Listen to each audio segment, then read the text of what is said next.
Good night, everybody. Tonight we're doing a little quick one. I first of all had to take a break at the weekend from streaming, kind of collect myself and all the content. So now that I'm back, I'm gonna take a lot of photos that I took this weekend for inspiration. I went to the Rolex 24 Daytona race, which is a 24-hour race of all these supercars, and I took a bunch of photos as inspiration for what's coming up in the vehicle modeling portion of the project. So I have to recover a lot of these because, well, salvage them in a way, try to edit them so that they're actually usable or works of, you know, really, really good photography, as opposed to just some blurry photos of fast cars going really, really fast. So I've had my eye on this piece of software for a while, which is what I'm going to use to try and solve this problem. It's from Topaz Labs, and you may be familiar if you're into photo editing and all the AI tools that are out there now for all this sort of stuff.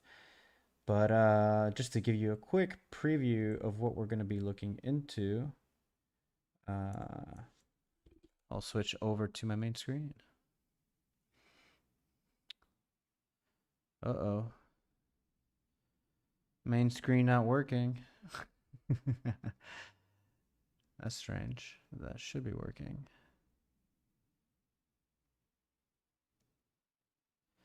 Let's give it a moment. In other news, this week's going to be exciting. Tomorrow, I will be streaming using AI in various ways to create images, but more specifically, I'm going to be combining it with Ian Hubert's technique of projection modeling. So essentially creating these images from AI, but then also bringing them over into a 3D model and actually projecting it over the whole thing. So I'll get to create 3D models, project a texture over it, and then also be able to do it on the final pass and continue to build that model based on the textures generated by the AI. All right, looks like this is working now. So we'll go ahead and switch over to my screen. And on Topaz Labs, here we are. They have a bunch of tools that basically you could turn a low resolution photo like this into something that's really high resolution. Or, yeah, that not only does the resolution into what it claims to be 4 times or 600% better from very blurry photos. That's the tool called Gigapixel. So if you're seeing here, this is pretty low quality photo, and then as you transfer over, it turns into something really, really detailed and even picturesque. So the denoiser, if you have things that are looking really low light situations where you may have a lot of noise in your scene, the denoiser will fix that right up. There is a video tool. Apparently turns your footage into 4K video if you have really, really shoddy video, or if you took it at night where your phone especially tends to mess up, then it'll clean that up for you as well. I'm going to be working with the photo. There's a sale right now, and this project is a perfect situation for me to test this out. We're going to go through the sharpen tool. We're covering mist focus, lens softness, and motion blur. Then we're going to take it through denoise if necessary. So any severe noise probably from the light shops, and recover some crispy details into the image. And then finally the Gigapixel AI. Upscale and enhancing images up to 600% while preserving image quality, texture, and detail. I shoot on a crop sensor on my camera. For those of you that don't know what that means, full frame sensors on digital cameras just have way higher resolution. Those are the pro level cameras. I have a enthusiast camera, right? The lenses come out cheaper, the body comes out cheaper, but maybe I can make up for the lack of resolution with a software like this. So as you can see, I have not tried it yet. I have just installed it, so I hit finish in order to launch it. Of course, I wanted the whole reveal of using it for the first time, but now it turns out I have to sign in. So I'm going to do that real quick. And then we're also going to be trying it in Photoshop and Lightroom. So we'll start booting those up as well. All right.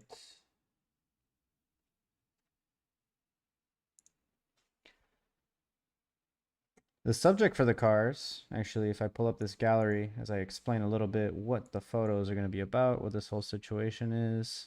I went to, as I said, the Daytona 24 race and took a bunch of inspiration photos. Here we are. So as you can see, you get a lot of photos of cars that are moving really, really fast. Sometimes you get the blurry background and a sharp car whenever you're trying to do it like that. And sometimes uh, you get a sharp background and a blurry car or blurry both, right? So we'll see how far we could take this software to really bring back some of these photos into something that's usable. All right, looks like we're just about to activate the software.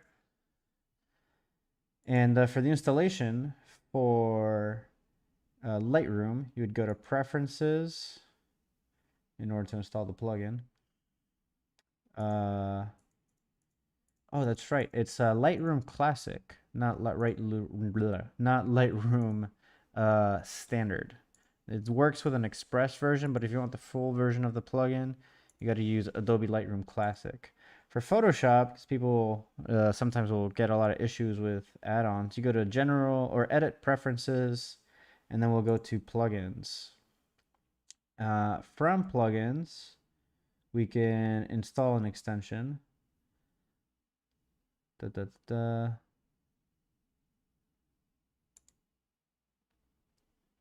Or rather, I think this is probably an older version. All the files now just need to get put in wherever you have your Photoshop installed. So in my local C drive, under User and Programs, I'm going to find Topaz Labs. There it is. Open that in a new window because I will have to copy the plugins into the folder for Photoshop.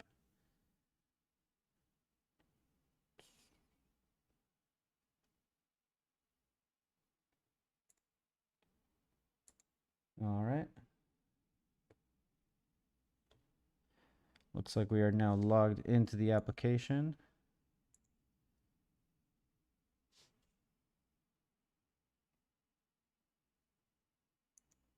There we go. All right. We'll try it with the standalone software first. Okay. Whole lot of Lightroom stuff going on. Okay. So with the standalone, we'll hit wherever we have these photos saved, which in my case is still in the memory card. We'll go into here and find some of those photos. And I guess we just drop them in right here, the ones that we want to review. So we'll quickly kind of look through the preview and see what photo we can start messing with.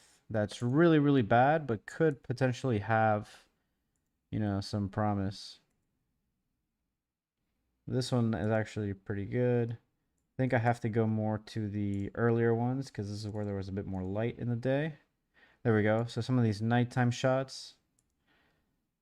This one I hadn't switched to the correct lens. This is literally as soon as we arrived. This is what we saw.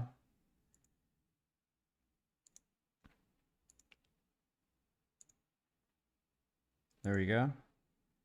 Starting to get some better settings. Here we are. So we have some low light situations with the car pulling up to the pit stop. We'll see once we have it stopped and there's a moment of action where people are jumping down at the car. There we go. The car is in good focus here. Decent anyway. And we just have the people jumping down towards the car. So this is the shot we're going to try first. We're going to take it through the full process. So we'll drop it in here. So I'm guessing this software has all three. Since it's Topaz Photo, it should have all three of the editors. So on one side, we'll have the original. And then on the other side, we should have the fixed version. So there we are. Oh, it even detected a subject for me. So that makes it real helpful too. If it's going to focus in on just one part rather than the whole photo, that could be interesting. Hi, Am. Thanks for the wave. Always nice to see you here. Remove raw noise. So yeah, our main issue here isn't even any motion blur, although we might be able to get away with doing that first. So let's go to sharpen, and actually we'll see if we can just get away with using the lens blur, because it's not so much motion blur. We'll see what this does for us. So already, if you can't tell, give that a second. It gets rid of so much noise along with, I mean, I guess it's both removing noise right now and sharpening the image. Let's turn up the strength on sharpening. So you see here on the left hand side, it's hard to see the difference because it's kind of doing both edits at the same time. We'll turn off the denoiser. So we see the same amount of noise on the left and on the right, and we're focusing on the blurriness of the photo, not necessarily the noise. There is a difference. We'll up this clarity value, see what we start getting.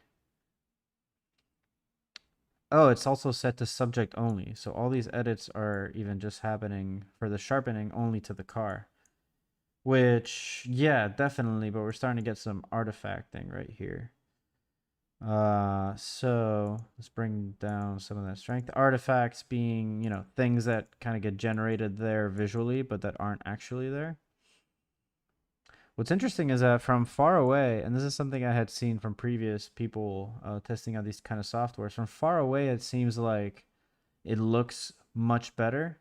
But then as you zoom in, you realize that the AI is actually doing a lot of funky stuff to trick you into thinking there's more detail.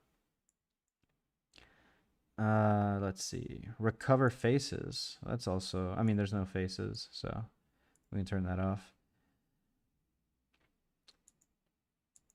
So I guess what you're paying for is these three tools plus the recover faces thing. Raw remove noise, sharpen, and enhance resolution. Now Lightroom has these tools too. However, sometimes I think that they fall a little bit short. I've heard that Photoshop's upscaler is also really good. It can compare to the gigapixel one, but that's something I will have to test later on because I haven't used it in Photoshop quite yet. But I had seen some of the things that happen with the software, and it's truly like, I don't even think you can get these type of results just through normal Photoshop or normal Illustrator. I'm gonna turn off the sharpen to just the subject. Oops, turned it off entirely.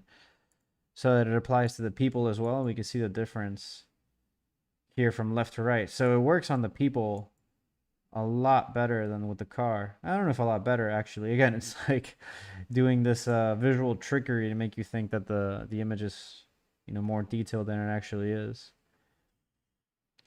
Hopefully I can keep the raw format so I can bring back some of these white areas that are a bit blown out.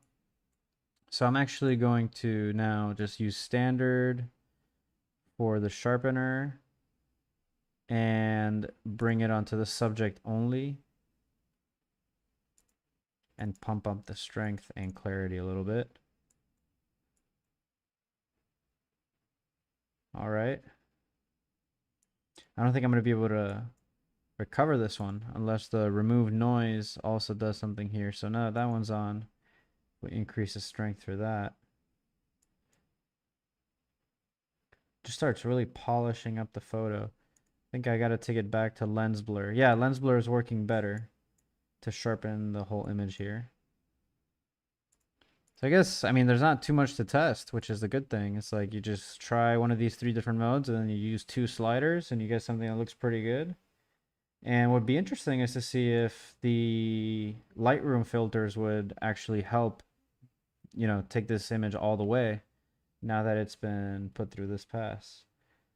Okay, so that's a lot better, actually. So if we see, compare the left on the right, especially if you look at the front wheel and the side decals here, how blurry and noisy that is on the left-hand side. And it's actually been able to recover a lot. And again, it's like if I zoom in, I think, you know, we'll actually see the visual trickery that's happening here. But as you zoom out, it actually, you know, which a lot of people are gonna see, you know, photos nowadays on their phone, they really wouldn't catch something like that. So if I hit enhanced resolution and we start to bring that up to a higher resolution, let's say we double its resolution. I guess we can even see that now. I don't have to wait to output it. All right, I think the sharpening could tone down some. It was a bit exaggerated. And we'll bring up the clarity. All right. So let's see. Let's bring this into Lightroom now and compare the previous photo versus the new photo. It keeps telling me I need to activate, but like, come on, I got this.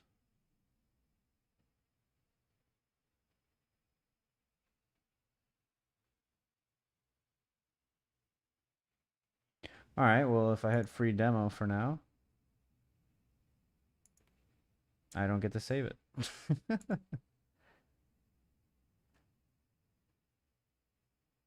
View your own products. Okay. Well, apparently, yeah, it says I'm good over here.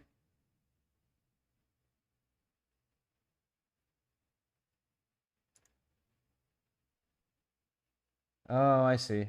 There's like one little, okay, so if you buy the bundle, you're good for Topaz Photo AI. If you happen to do what I did, I don't know what I did, but once you actually have your license set up, I don't think there's any sensitive thing on here.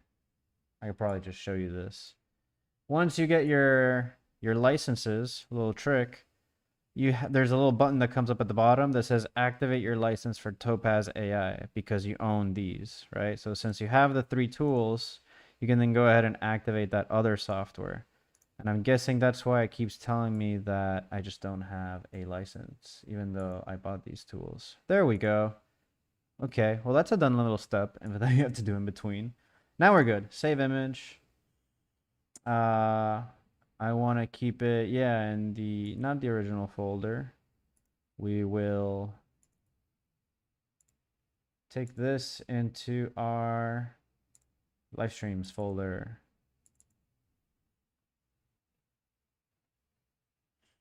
Just checking on the cameras, making sure everything's working good. I have to remember to keep an eye out for those types of things.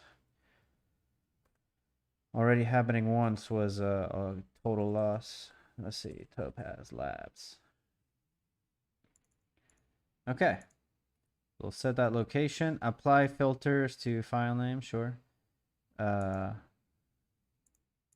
Preserve input format. Yes. Keep us on the keep us on the raw format. All right. So that's one where it was kind of like a nighttime scene and things were out of focus, a lot of noise. We'll try a different type of shot now as that's processing. Let's see. Something with motion blur. I got that entire sequence. Maybe if I could just set the fixes for 1, I can also like batch do it for the entire sequence so I can then photo match that. That's the same car. I want to do something a little different. That's also at the pit stop. See, like these look great already. We'll go way down. Oh, it's daytime now. How did that happen so fast? I don't think it is daytime. I think it's just my camera settings. Yeah. Okay, that one's really bad. I'm not gonna throw something so difficult at it. Oh, I'm glad I landed on this one. I remember I landed the timing on this photo so well, and it looks like, well, it's probably just because the sparks were so much brighter than everything else, but this is basically the car's plate underneath skidded on the asphalt. and created all that nice it looks like it's going into turbo boost. So turbo boost, like that's some kind of term that should resonate with a lot of people. Let's go ahead and drop that photo in and see if we can fix the rest of the car. That'd be nice. Okay. So we got a situation here where this is super sharp.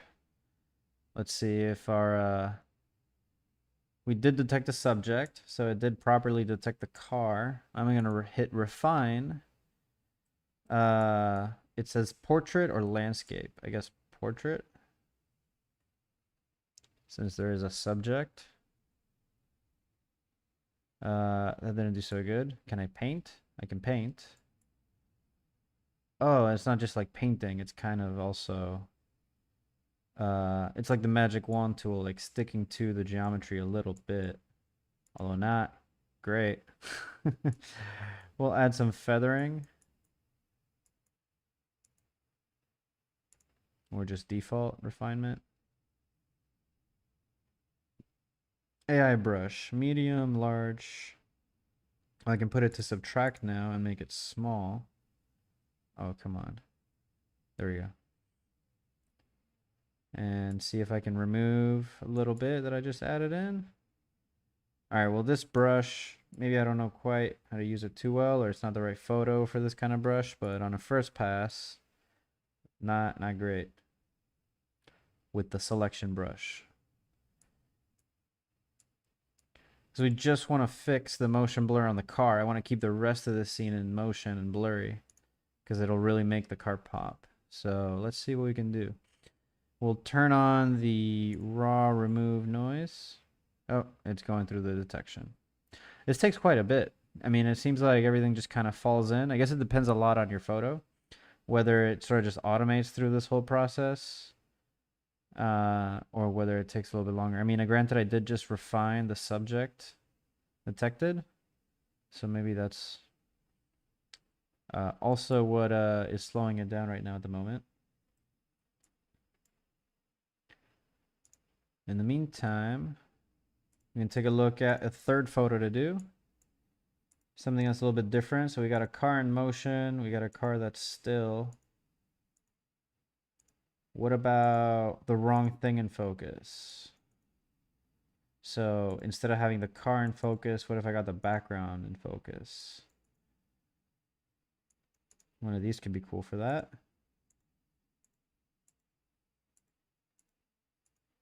They were going so fast over here. I barely got any, I think, running through here.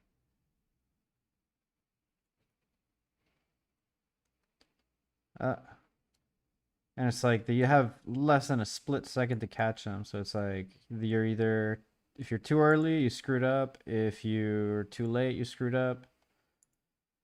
Obviously, but by fractions of a second. Like you got to get it just perfectly right. And you're just lucky if you happen to snap them. This is when I was holding the camera still. So this other technique of, this actually looks like a good contender. There's this other technique of following the car as it's coming along, right? Which is how you get this kind of shot that we're working on now in the background. Although some other shots I got, the car fully comes through in focus, and that feels really cool when that happens. All right, let's see here what we got with the default settings.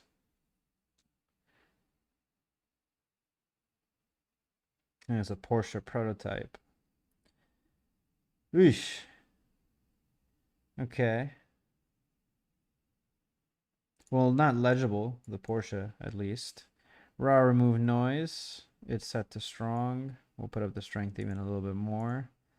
Sharpen. Now here we can put motion blur because we do know that it is motion blur that's affecting the image. We can also tell that that's what's happening in the car because the rings here for the wheel are kind of shifted over. And that's really interesting. I'm going to turn off the remove the noise so it can do the sharpening a bit quicker. And it's got to have, I think, a lot more strength to pull those wheel lines together. I mean, if the wheel looks like one circle, then we can really call this successful. But I don't think we might get to that. 100% strength, 100% clarity. Let's see how weird this looks.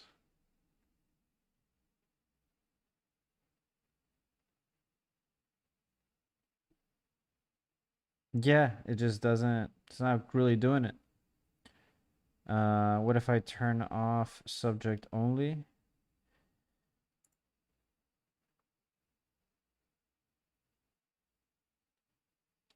Nope. I mean, it looks better. It does, but it doesn't rescue the photo quite. You can't really read the letters Porsche. You can see that it's like it's double on there, right? It's like it's shifted over and you can read it twice, like overimposed on itself. And I would figure that a sharpening tool that has motion blur accounted for could kind of just bring those together into one image. Maybe reversing some of these settings. No, it's treating it like there are actually like one car on top of another rather than trying to merge the two images of the car together. It looks like the strength did do something though to try and resolve for that. Well, that's a shame. Let's see if we can do something about this one. And maybe pull out another one that has some motion blur to see if we can save that. Maybe one of these that won't have as much motion blur.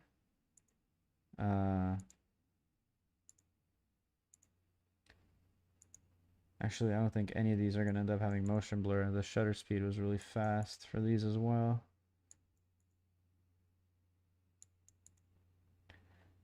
So that ghosting that you kind of get over here is actually from the chain link fence. Like whenever you catch the fence in between the car where we were at, it would, oh, this actually isn't with my camera.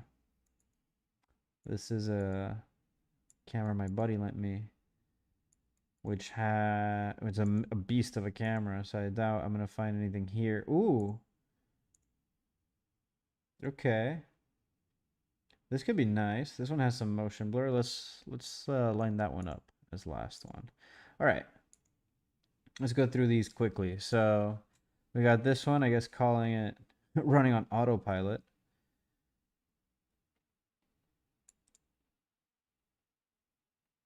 All right, that's very minimal what we have on the left, but it's definitely making up a lot for it over on the right.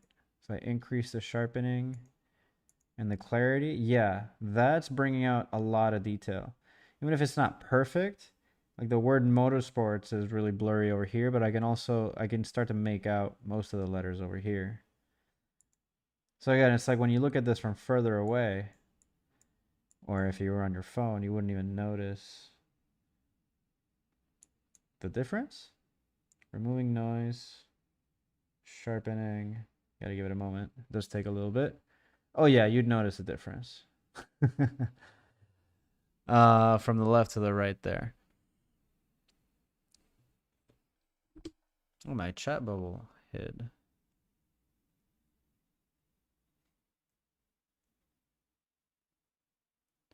Or my whole situation is spazzing out. Well, if anyone's saying anything on the chat, it decided to crap out. And I can't see it.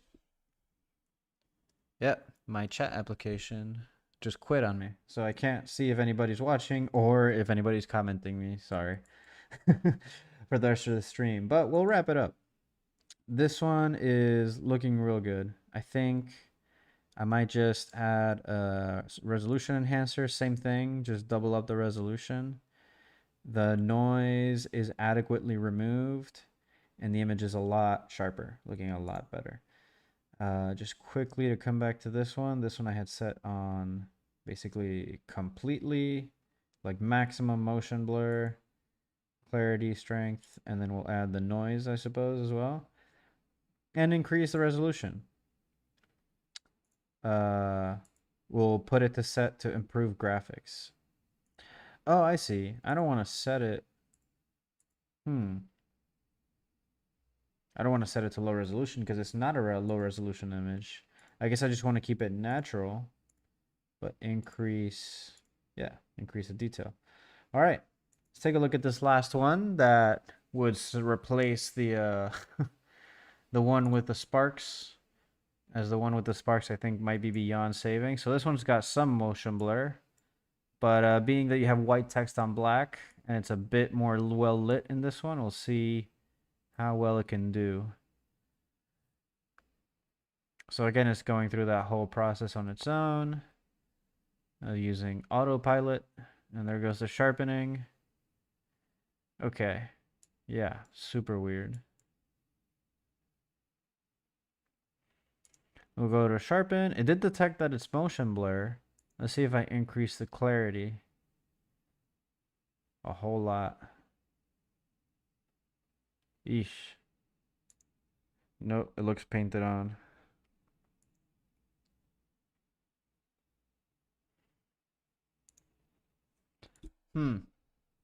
Yeah, I just bump up the strength, right? And the raw remove noise.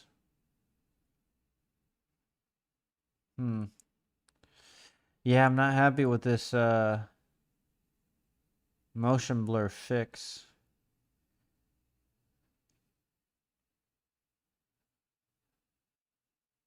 I thought I'd be able to do more. Maybe I was expecting too much to totally save a photo. And it just kind of gives you that little push that professionals need beyond what Lightroom can do and beyond. Because, yeah, like Lightroom and Photoshop has some of these tools, but I don't think even with, I think my over expectations set on this software, I see still how this is a professional piece of software that helps recover certain things from images that you'd like, or just lets you get that extra bit of detail. Like it is creating detail from nothing. Like the camera did capture a poor image, but and this one's doing something to improve it before you refine it even more. But I think I mean, we saw it more with this one where you have some real slight blurring, like the subject is just barely out of focus and the fence behind it and the wall behind it is a bit more in focus, and you want to bring the car up so it pops in a little bit better. Definitely use it for situations like that.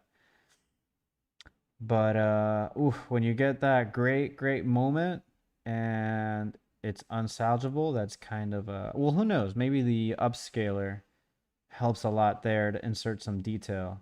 And maybe then when sharpening in Lightroom, it's a different story. Let's check it out. We'll save out these 4 images. Yep, preserve the format. We'll go into our Lightroom. No time on this one today to check out the plugins. Also, there's such little nuances to these pieces of software, as you saw. I don't want to bore you with the nuances of the plugins for Lightroom and Photoshop because that can also be plenty. All right, we'll create a new, close out Photoshop. We're just going to run it through Lightroom. We'll bring up that folder where we just saved those edits.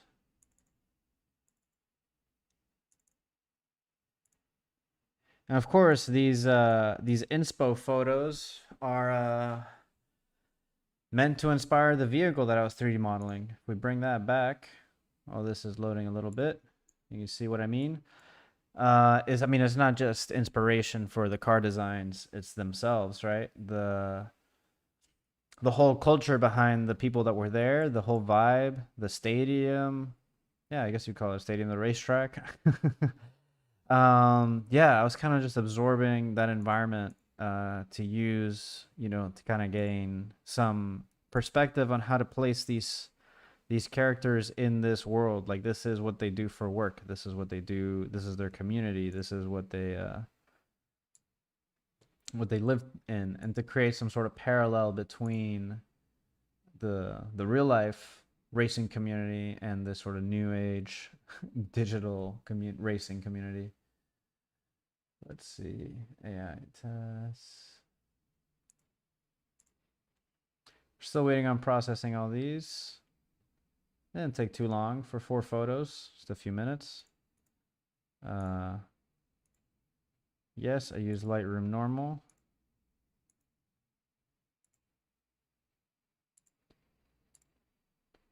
Come on now.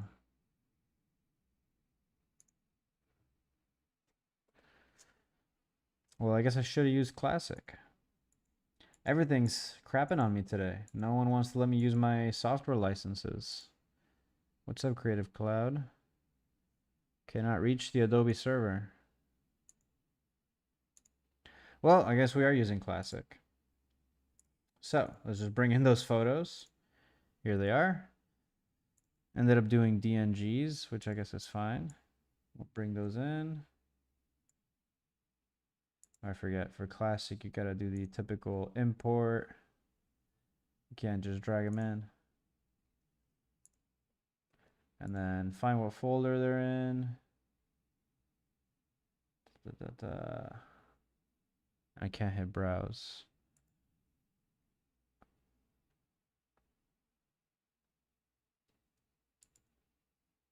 Add. It's like defaulting to my, geez. I gotta do it like this, really?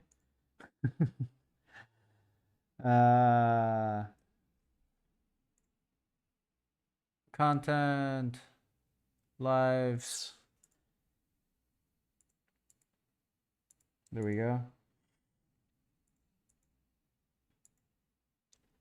A lot of people swear by classic, but I don't get it.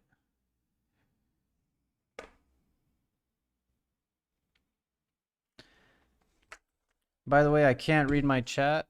It quit on me. I had it open and it's gone. I guess while I'm waiting for these files to import into Lightroom Classic, I'll just open the stream on YouTube. That's my solution right now. Sorry if you're on Twitch, but we're almost wrapped.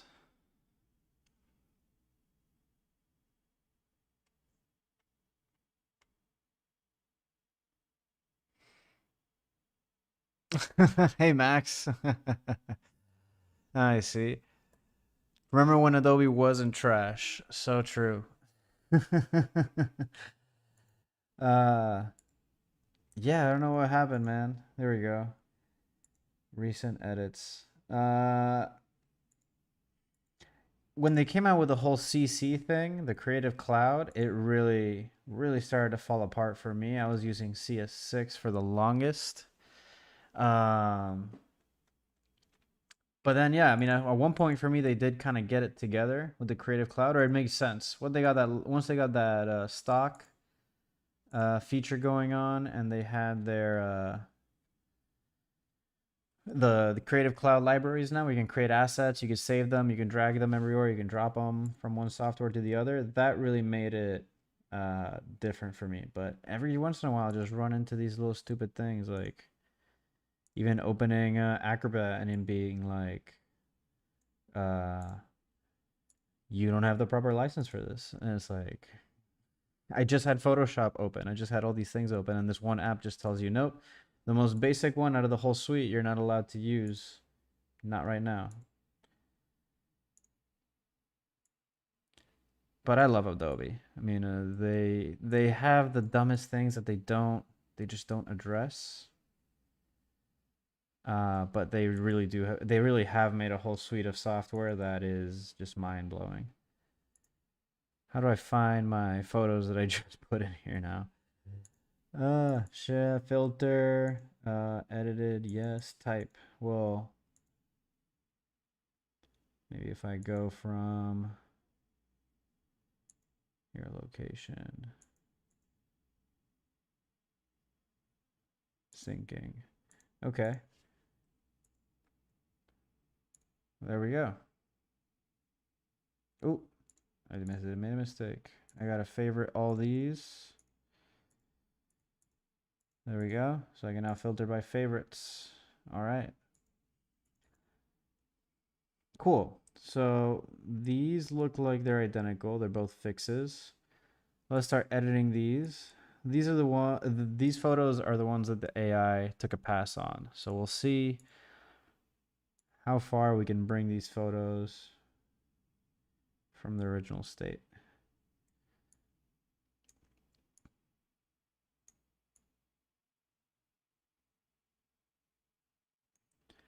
I mean, there's also other visual tricks we can do. Like if I overexpose the background now, I can call more attention to the car, essentially by making the background look crappier. Make the car look better.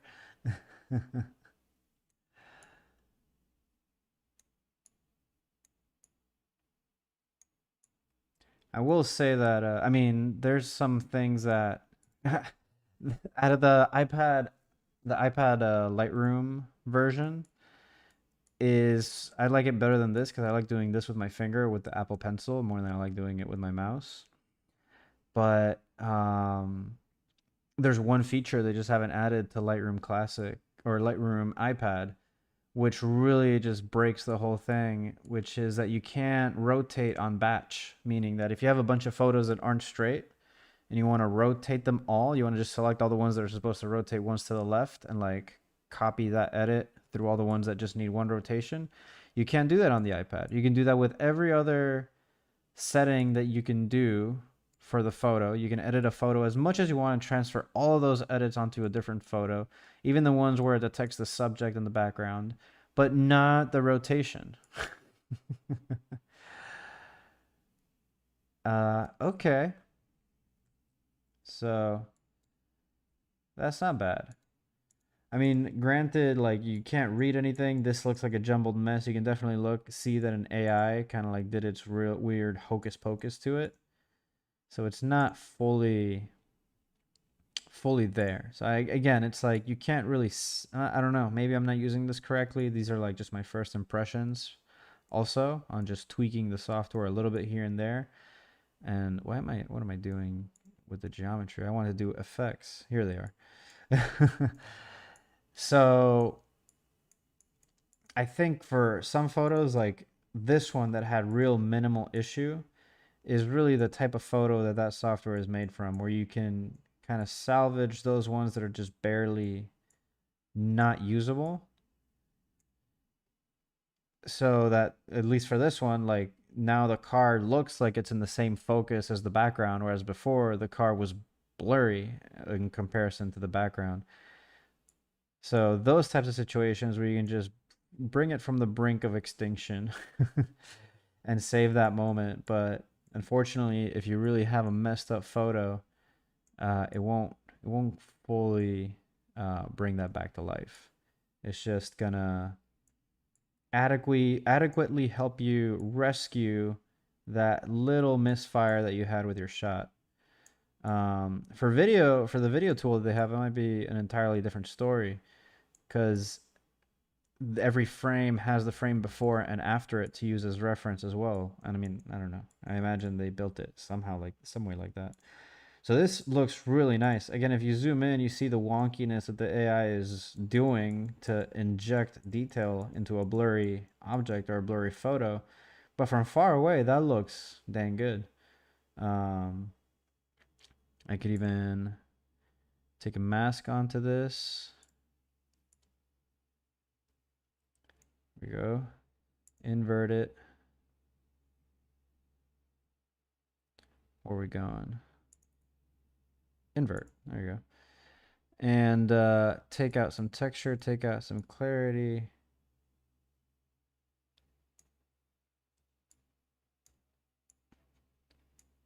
And just kind of bring in more focus into the car by having it look like it has more detail than the surroundings now. That one looks really good. If I were to see this one full screen. It's like before, after. So yeah, those little things that it did to increase that level of detail and increase that resolution on the photo has definitely transferred to how it edited here in Lightroom. The car would still be looking blurry had I used the original. So let's hit onto the next one. So this one again, I don't think this is. I think this is beyond rescue, unless I just accept the fact that the car being blurry is. I mean, I'm sure there's some way I can get away with just using that, and then more. But it's more of a sort of an artsy photo. Like, yeah, we'll give you a pass because you got some sparks in your shot, or if I do some cool colors like that. If you gotta, if you might as well just go crazy with it to try and make it more interesting. So I mean, yeah, there's no saving that car from being fully textured, but I can just go crazy with the photo and make it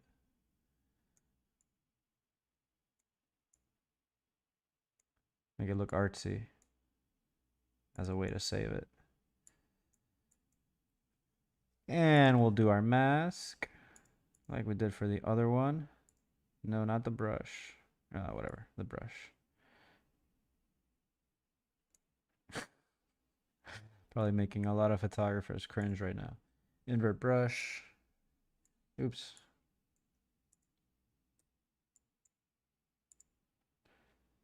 I didn't mean to zoom in like that.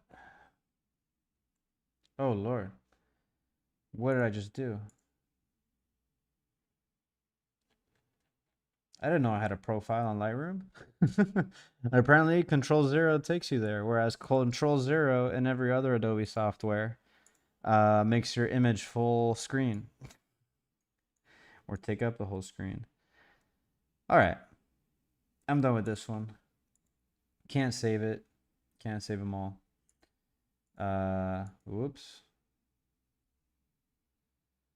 I don't know why you're always trying to have me. Okay. So last but not least, these are all my picked photos. We edited this one. We edited this one. I did not mean to edit this one. This is the one I first edited. So let's see what we can do here. I increased the resolution a lot for this one. So what would be interesting is to see that I'd actually be able to crop into it and still have it look good, since the resolution is just so much higher. So if I wanted to center the car in the shot with its team, maybe cut out that light that's over on the left. Okay.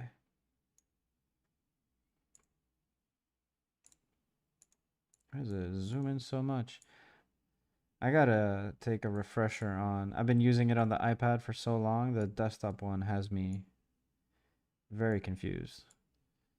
Ooh, there we go. So by bringing down the highlights and then bringing the exposure back up, I'm able to bring in some detail in the car on the white areas.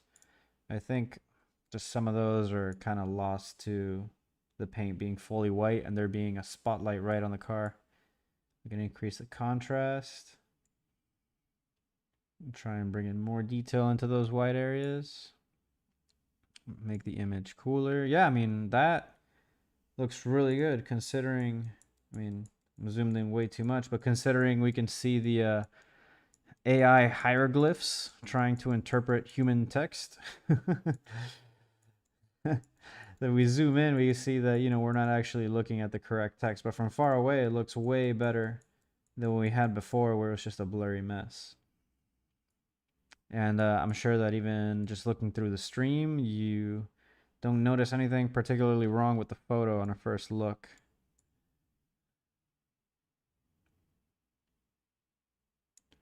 We'll actually do, yeah, that's fine. Texture, clarity. Ooh, too much. All right, and we still kept some motion blur on the guys to make them look like they are, in fact, in motion. And a nice little vignette effect. And then, rather than a vignette, we'll do another radial gradient mask. Invert it. And bring down the exposure on everything around it.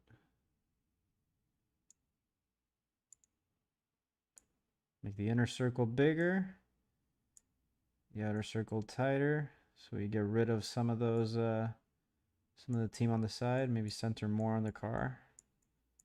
There we go. All right.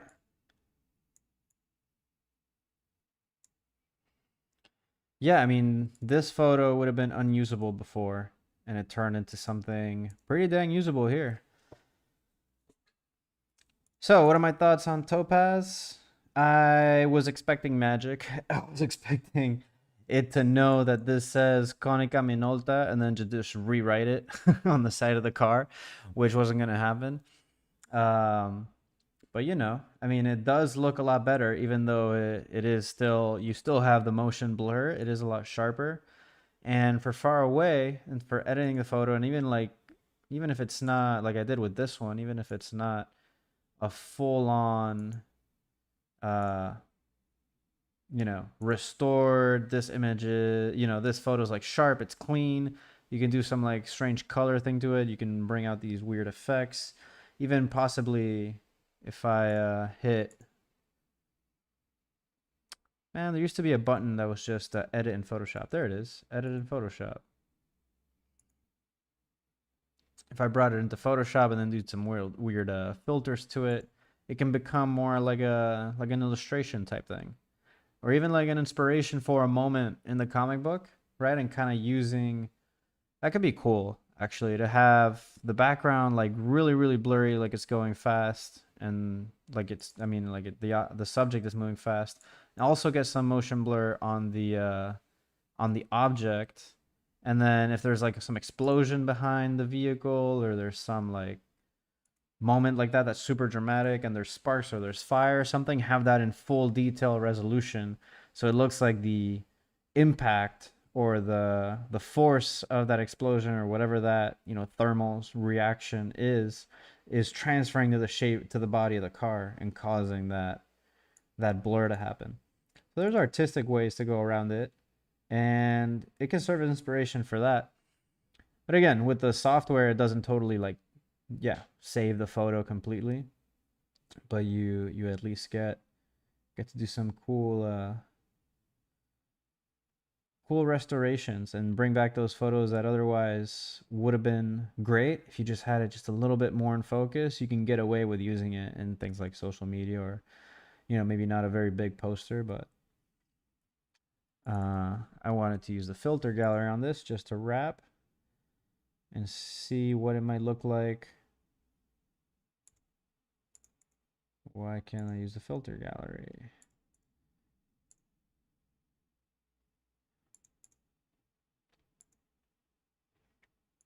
All right. So for whatever reason, I'm not allowed to use the filter gallery on this image because it's a raw photo. No, I don't know. Either way, I'm gonna call it there. More to come next. We'll be using some of the inspiration from these images that I've taken of these cars on this track to do some car designs this week. So very like rough blocking out different shapes. Maybe getting into some details such as window placement, headlight placement, perhaps even like rims. We'll see. But it's going to be a big car week for here on the channel, modeling cars, modeling sort of futuristic looking Ready Player One-esque vehicles, and all based on all this inspo that I got and using AI tools to get a little bit more crazy. So stay tuned for that. Thanks for jumping in, EM and Max. It was so nice to have you on the stream. Thanks for coming by, and I'll see you on the next one. Thanks. Bye.